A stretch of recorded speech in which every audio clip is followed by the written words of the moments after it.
ನಮಸ್ತೆ ಮಿತ್ರರೇ. ಸಜ್ಜಿಗೆ ರೊಟ್ಟಿ ಕರಾವಳಿಯವರ ಒಂದು ಫೇಮಸ್ ಬ್ರೇಕ್ಫಾಸ್ಟ್. ಈ ಸಜ್ಜಿಗೆ ರೊಟ್ಟಿಗೆ ಒಂದು ಟ್ವಿಸ್ಟ್ ಕೊಟ್ಟು ನಾನಿವತ್ತು ಪಾಲಕ್ ಸಜ್ಜಿಗೆ ರೊಟ್ಟಿ ಅಂದ್ರೆ ಪಾಲಕ್ ರವಾ ರೊಟ್ಟಿಯನ್ನು ಮಾಡಿದ್ದೇನೆ. ಬಹಳ ರುಚಿಕರವಾಗಿ ಬರ್ತದೆ. ಮತ್ತೆ ಪಾಲಕ್ನಲ್ಲಿ ಅನೇಕ ಆರೋಗ್ಯದಾಯಕ ಅಂಶಗಳಿವೆ. ಒಂದು ಲೀಫಿ ವೆಜಿಟೇಬಲ್. ಮಕ್ಕಳೆಲ್ಲ ಹೀಗೆ ತಿನ್ನಲಿಕ್ಕೆ ಕೇಳಿದಾಗ ಹೀಗೆ ಸಜ್ಜಿಗೆ ರೊಟ್ಟಿಯನ್ನು ಮಾಡಿಕೊಟ್ರೆ ಕಲರ್ಫುಲ್ ಆಗಿ ಸಹ ಬರ್ತದೆ, ಬಹಳ ರುಚಿಕರವೂ ಆಗಿರ್ತದೆ. ಹಾಗಿರುವಾಗ ಈ ಒಂದು ಆರೋಗ್ಯದಾಯಕವಾದ ಪಾಲಕ್ನಿಂದ ಮಾಡಿದಂತಹ ಸಜ್ಜಿಗೆ ರೊಟ್ಟಿಯನ್ನು ಹೇಗೆ ಮಾಡುವುದೆಂದು ನೋಡುವ ಮೊದಲು ಯಾರೆಲ್ಲ ನನ್ನ ಚಾನೆಲ್ ಅನ್ನು ನೋಡ್ತಿದ್ದೀರಿ, ಯಾರೆಲ್ಲ ಇನ್ನೂ ಸಬ್ಸ್ಕ್ರೈಬ್ ಮಾಡಿಲ್ಲ ದಯವಿಟ್ಟು ಸಬ್ಸ್ಕ್ರೈಬ್ ಮಾಡಿ ಸಪೋರ್ಟ್ ಮಾಡಿ ಅಂತ ಹೇಳುತ್ತಾ ಬನ್ನಿ ಈ ರುಚಿಕರವಾದ ಸಜ್ಜಿಗೆಯ ರೊಟ್ಟಿ ಅಂದ್ರೆ ಪಾಲಕ್ ಸಜ್ಜಿಗೆ ರೊಟ್ಟಿಯನ್ನು ಹೇಗೆ ಮಾಡುವುದು ಎಂದು ನೋಡೋಣ. ವೀಕ್ಷಕರೇ, ಇವತ್ತು ಈ ಪಾಲಕ್ ಅನ್ನು ಬಳಸಿ ರವಾ ರೊಟ್ಟಿ ಮಾಡೋಣ. ಪಾಲಕ್ ಒಂದು ಕಟ್ಟು ತೆಗೆದುಕೊಂಡಿದ್ದೇನೆ, ಒಂದು ಸಣ್ಣ ತುಂಡು ಶುಂಠಿ, ಒಂದು ಕಾಯಿ ಮೆಣಸು. ನೀವು ಕಾಯಿ ಮೆಣಸು ಬೇಕಾದ್ರೆ ಹೆಚ್ಚು ತಗೊಳ್ಬಹುದು, ಇದನ್ನು ಚಾಪ್ ಮಾಡಿ ಇಟ್ಕೊಳ್ಬೇಕು ಉಂಟು. ಒಂದು ಚಮಚದಷ್ಟು ಜೀರಾ, ಅರ್ಧ ಬೌಲ್ನಷ್ಟು ತೆಂಗಿನ ತುರಿ ಫ್ರೆಶ್. ಅದು ಒಂದು ದೊಡ್ಡ ಬೌಲ್ ನಾನು ರವಾ ತೆಗೆದುಕೊಂಡಿದ್ದೇನೆ. ಇದು ನಾವೀಗ ಇದರ ಪ್ಯೂರಿ ಮಾಡುವಾಗ ಎಷ್ಟು ಬೇಕಾಗ್ತದೆ ಅದನ್ನು ನೋಡಿಕೊಂಡು ನಮಗೆ ರವಾ ಬೇಕಾಗ್ತದೆ. ಈಗ ಮೊದಲಿಗೆ ಈ ಒಂದು ಕಟ್ಟನ್ನು ಚೆನ್ನಾಗಿ ತೊಳೆದಿಟ್ಟುಕೊಂಡಿದ್ದೇನೆ. ಈಗ ಇದನ್ನು ಸ್ವಲ್ಪ ಇದರಲ್ಲಿ ಬಿಸಿ ನೀರಿನಲ್ಲಿ ಹಾಕಿ ಬ್ಲ್ಯಾಂಚ್ ಮಾಡ್ಕೊಳ್ಳೋಣ.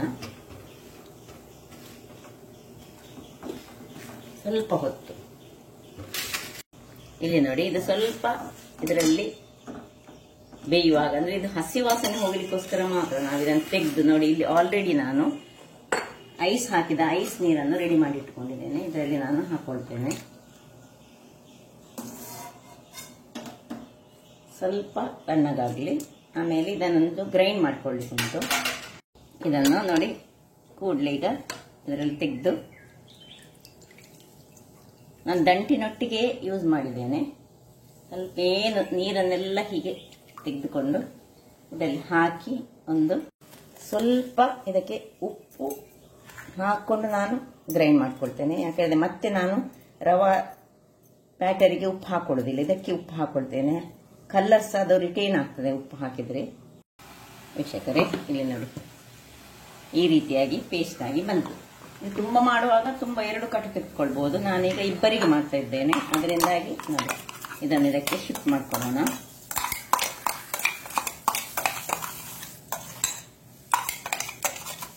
ಒಂದು ಕಟ್ಟಲ್ಲಿ 4 ಮಂದಿಗೆ ಸಹ ಮಾಡಬಹುದು. ಎಲ್ಲವನ್ನು ಹೀಗೆ ಇದಕ್ಕೆ ತೆಗೆದುಕೊಳ್ಳೋಣ. ಈಗ ಇದಕ್ಕೆ ಸ್ವಲ್ಪ ನೀರನ್ನು ಹಾಕೊಳ್ತಿದ್ದೇನೆ ನಾನು.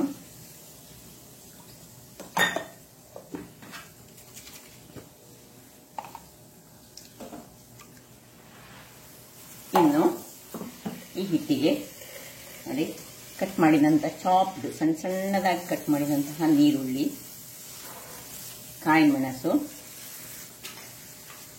ಸಣ್ಣದಾಗಿ ಹೆಚ್ಚಿದಂತಹ ಶುಂಠಿ, ಸ್ವಲ್ಪ ಜೀರಾ, ತೆಂಗಿನ ತುರಿ ಮತ್ತು ಇದನ್ನು ಸಹ ಹಾಗೆ ಸಣ್ಣದಾಗಿ ನಾವು ಕೈಯಲ್ಲಿ ಸಣ್ಣದಾಗಿ ಕಟ್ ಮಾಡ್ಕೊಳ್ಳೋಣ. ಯಾವಾಗಲೂ ಈ ಕರಿಬೇವಿನ ಸೊಪ್ಪನ್ನು ನೈಫಲ್ಲಿ ಅಥವಾ ಚೂರಿಯಲ್ಲೆಲ್ಲ ಕಟ್ ಮಾಡಿದರೆ ಅದರ ಪರಿಮಳ ಹೋಗ್ತದೆ ಅಂತೆ. ಅದರಿಂದ ಕೈಯಲ್ಲಿ ಚೂರು ಮಾಡಿದರೆ ಬಹಳ ಉತ್ತಮ. ಈಗ ಇಷ್ಟ ಆಗುವಾಗ ಇದನ್ನು ಸ್ವಲ್ಪ ಮಿಕ್ಸ್ ಮಾಡಿಕೊಳ್ಳೋಣ. ಇನ್ನು ಈ ರವಾವನ್ನು ಇದಕ್ಕೆ ಸೇರಿಸಿಕೊಳ್ಳೋಣ. ಸ್ವಲ್ಪ ಗಟ್ಟಿಯಾಗಿಯೇ ನಾವು ಇದನ್ನು ನೀರನ್ನು ಹಾಕೊಂಡು ಎಷ್ಟು ನೀರು ಬೇಕು ತುಂಬ ಒಮ್ಮೆಲೆ ಹಾಕೊಳ್ಳೋದು ಬೇಡ. ನಾನು ಇದರ ಹದ ಹೇಗೆ ಅಂತ ನಿಮಗೆ ತೋರಿಸ್ತೇನೆ. ನೋಡಿ, ಇಷ್ಟು ನೀರು ಮಾಡಿಕೊಂಡು ನಾನು ಇದನ್ನು 10 ನಿಮಿಷಗಳ ಕಾಲ ನೋಡಿ ಈ ರೀತಿಯಾಗಿ ಬಂದಿದೆ. ಮುಚ್ಚಿಟ್ಟುಕೊಳ್ತೇನೆ. ಮತ್ತಿನ್ನು ರೊಟ್ಟಿ ಮಾಡಲಿಕ್ಕೆ ಆಗುವಾಗ ನೋಡುವ, ಬೇಕಿದ್ರೆ ನೀರು ಹಾಕೊಳ್ಬಹುದು, ಇಲ್ಲದಿದ್ರೆ ಈಗ ಉಬ್ಬಿ ಬರ್ತದೆ. ರವೆ ನೀರು ಹಾಕಿದ ಕೂಡಲೇ ಸ್ವಲ್ಪ ಗಟ್ಟಿ ಆಗ್ತದೆ. ಈಗ ಮುಚ್ಚಿಟ್ಟು ನಾವೊಂದು 10 ರಿಂದ 15 ನಿಮಿಷಗಳ ಕಾಲ ರೆಸ್ಟ್ ಮಾಡೋಣ. 10 ನಿಮಿಷಗಳ ಬಳಿಕ ಇಲ್ಲಿ ನೋಡಿ ಒಳ್ಳೆ ನೋಡಿ ಗಟ್ಟಿಯಾಗಿದೆ. ಈಗ ಇಲ್ಲಿ ಗ್ಯಾಸನ್ನು ಇಳಿಸ್ಕೊಳ್ಳೋಣ. ಕಾವಲಿ ಬಿಸಿ ಆಗಲಿ. ಇಲ್ಲಿ ನೋಡಿ ಹೀಗೆ ಈ ರೀತಿಯಲ್ಲಿ ಬಂದಿದೆ. ನೀವು ಬೇಕಿದ್ರೆ ಒಂದು ಸೌಟನ್ನು ಸಹ ಯೂಸ್ ಮಾಡ್ಕೊಳ್ಬೋದು, ಅಥವಾ ನೋಡಿ ಇಲ್ಲಿ ಇದು ಬಿಸಿ ಆಗುವಾಗ ಕೆಳಗೆ ಎಣ್ಣೆ ಅಥವಾ ತುಪ್ಪ ಎರಡರಲ್ಲಿ ಯಾವುದಾದ್ರೂ ಒಂದು ಹಾಕೊಳ್ಳೋಣ. ತುರಿಗೆ ಸ್ವಲ್ಪ ಹಾಕೊಳ್ಳೋಣ. ನಾನು ಕಬ್ಬಿಣದ ಕಾವಲಿಯಲ್ಲಿ ಮಾಡ್ತಿದ್ದೇನೆ. ನಾನ್ ಸ್ಟಿಕ್ ಕೆಲಸ ಮಾಡ್ಬೋದು, ಸುಲಭ ಆಗ್ತದೆ ನಾನ್ ಸ್ಟಿಕ್ ಆದ. ಇಲ್ಲಿ ನೋಡಿ ಒಂದು ಇಷ್ಟು ಕೈಯಲ್ಲಿ ಬೇಕು ತೆಗೆದುಕೊಂಡು ಹೀಗೆ ತಟ್ಟಿಕೊಳ್ಳೋಣ. ಎಷ್ಟು ತೆಳುವಾಗ್ತದೆ ಅಷ್ಟು ತೆಳುವಾಗಿ ನಾವು ತಟ್ಟಿಕೊಳ್ಬೇಕು. ಇದಕ್ಕೆ ಬೇಕಿದ್ರೆ ನಿಮಗೆ ಬೇಕಿದ್ದರೆ ಕೊತ್ತಂಬರಿ ಸೊಪ್ಪು ಹಾಕ್ಬೋದು, ಎಳ್ಳು ಹಾಕೊಳ್ಬೋದು, ಏನು ಬೇಕಿದ್ರೆ ಅದನ್ನಕ್ಕೆ ಹಾಕೊಂಡು ಮಾಡ್ಬೋದು. ಬಟ್ ಟೇಸ್ಟ್ ಅಂತೂ ಬಹಳ ರುಚಿಯಾಗಿರ್ತದೆ. ಯಾಕಂದ್ರೆ ಪಾಲಕ್ ದೇಹಕ್ಕೆ ಒಳ್ಳೆಯದು. ಹೆಲ್ದಿಯಾದ ಒಂದು ರವಾ ರೊಟ್ಟಿಯನ್ನು ಇವತ್ತು ನಾನು ಮಾಡ್ತಿದ್ದೇನೆ. ಬಹಳ ಚೆನ್ನಾಗಿ ಬರ್ತದೆ. ಹೀಗೆ ಮಾಡಿಕೊಂಡು ಸರಿ, ಎಷ್ಟು ನೋಡಿ ಆದಷ್ಟು ತೆಳುವನ್ನು ಮಾಡಿಕೊಳ್ಳಿ. ಮತ್ತೆ ಸೈಡ್ಸಿಗೆ ಸ್ವಲ್ಪ ಇನ್ನು ಸಹ ತುಪ್ಪವನ್ನು ಹಾಕೊಂಡು,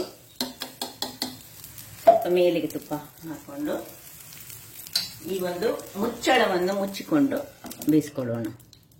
ವೀಕ್ಷಕರೇ ನೋಡಿ, 2 ನಿಮಿಷಗಳ ಬಳಿಕ ಸಾಧಾರಣ ಹದಾ ಬೆಂಕಿಯಲ್ಲಿ ನಾನು ಇಟ್ಕೊಂಡಿದ್ದೇನೆ. ನಾನೀಗ ಕಡಿಮೆ ಮಾಡ್ಕೊಳ್ಳೋಣ. ನೋಡಿ ಎಷ್ಟು ಕಲರ್ಫುಲ್ ಆಗಿ ಬಂದಿದೆ ನೋಡಿ. ಮೇಲೆ ಬೇಕಿದ್ರೆ ಸ್ವಲ್ಪ ತುಪ್ಪ ಸಹ ಹಾಕೊಳ್ಬೋದು ಮಾಡುವಾಗ.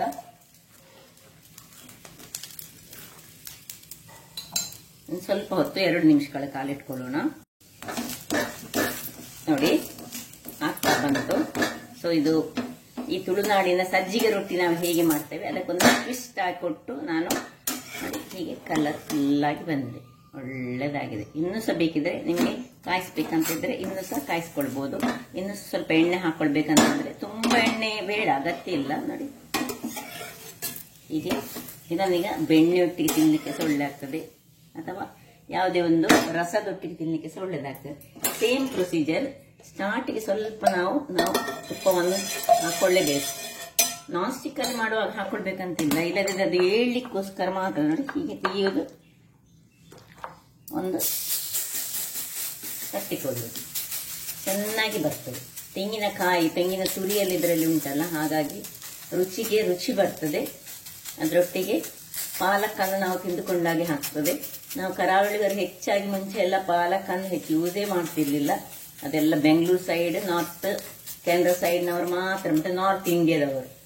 ಈಗ ನಾವು ಸಹ ಅದರ ಪೌಷ್ಟಿಕಾಂಶ ಮತ್ತು ಅದರ ಆಯುರ್ವೇದಿಕ್ ಗುಣಗಳನ್ನು ನೋಡಿಕೊಂಡು ಈಗ ಅದನ್ನು ಬಳಸಿಕೊಳ್ತೇವೆ. ಹಾಗಾಗಿ ಯಾವುದ್ರಲ್ಲಾದ್ರೂ ಒಂದು ಬಳಸಿ ಮಕ್ಕಳಿಗೆಲ್ಲ ಹೀಗೆ ಕಲರ್ಫುಲ್ ಆಗಿ ದೋಸೆ ಮಾಡಿದರೆ ಹೊಟ್ಟೆಗೆ ಎಲ್ಲ ಈ ಲೀಫಿ ವೆಜಿಟೇಬಲ್ಗಳು ಸಹ ಹೋಗ್ತದೆ.